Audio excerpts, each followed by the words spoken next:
Hello, ഇപ്പം ഞാൻ നിൽക്കണതേ ഞങ്ങളുടെ വീട്ടിലെ ബുഷ് ഓറഞ്ചിൻ്റെ പുറകിലാട്ടോ. ശരിക്കും പറഞ്ഞാൽ നമ്മുടെ നാരങ്ങ ഉണ്ടല്ലോ, നാരങ്ങേനേക്കാളും അത്രയ്ക്ക് ആവത്തുള്ളൂ നാരങ്ങയുടെ. നോർമലി ഒരു നാരങ്ങയുടെ സൈസ് അത്ര.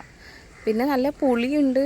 ജ്യൂസൊക്കെ അടിക്കുമ്പോൾ നല്ലതായിരിക്കും കേട്ടോ. നല്ലൊരു റിഫ്രഷ്മെൻ്റ് ആട്ടോ ഈ ഒരു സാധനം. ഇതിൻ്റെ തൊലി പൊളിച്ച് ഇങ്ങനെ കഴിക്കുമ്പോൾ. അപ്പോൾ ബുഷ് ഓറഞ്ച് എന്ന് പറയുമ്പോൾ നാരങ്ങയുടെ വലിപ്പം ഉണ്ടാവത്തുള്ള ആ ഒരു ഓറഞ്ചിന് അങ്ങനെ നല്ല പുളിയൊക്കെ ആയിട്ട്. അപ്പോൾ നമ്മുടെ ഇവിടെ കുറച്ച് നാൾ മുന്നേ വരെ നന്നായിട്ട് ഉണ്ടാവുമായിരുന്നു. ഇപ്പോൾ ദേ ഒരെണ്ണം ഉണ്ടായിട്ടുണ്ട്.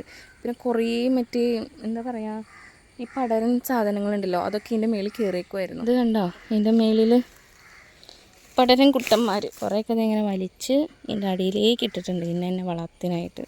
പപ്പ അതിൻ്റെ കട വെട്ടി കളഞ്ഞതാണ്. ഇതിൻ്റെ മേളിലിരുന്ന് ഇനിയിപ്പോൾ എൻ്റെ പേരൊക്കെ വലിച്ച് കളയാൻ നോക്കിക്കേ. ഇതാട്ടെ എൻ്റെ ഇളം പ്രായം. ചിലപ്പോൾ ഉണ്ടാവും ഈ ഇലയുടെയും ഈ സംഭവത്തിൻ്റെയും കളറൊക്കെ കുട്ടി കുരുന്ന്. അപ്പോൾ ഇന്നത്തേക്ക് ഇത്രയൊന്ന് പറഞ്ഞുകൊണ്ട് നിർത്തുവാണേ. ഇഷ്ടമാണെങ്കിൽ കൂടെ കുടിക്കും, ലൈക്ക് ചെയ്യുക, ഷെയർ ചെയ്യുക, സബ്സ്ക്രൈബ് ചെയ്യുക. അപ്പോൾ ലവ് യു ഓൾ.